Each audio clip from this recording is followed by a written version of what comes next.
I wanted to ask you about Assata Shakur, who you've also written about recently. Earlier this month, the FBI added the former Black Panther to its most wanted terrorist list, 40 years after the killing for which she was convicted. She became the first woman added to the list, and the reward for her capture was doubled to $2 million. This is a clip from the film Eyes of the Rainbow, the Assata Shakur documentary, when she talks about her experience in prison.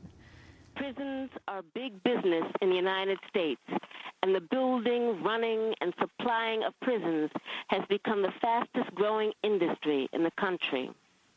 Factories are moving into the prisons, and prisoners are forced to work for slave wages. This super exploitation of human beings has meant the institutionalization of a new form of slavery. Those who cannot find work on the streets are forced to work in prison. That was Assata Shakur, and that's from Eyes of the Rainbow. Alice Walker, after the roadside shooting in which Assata Shakur was severely wounded, and she went to trial and was convicted, a crime she says she didn't commit.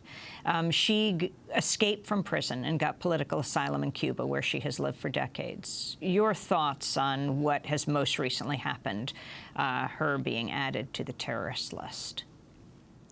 Well, I see it as an attack, really, a sort of covert, sneaky attack on Cuba.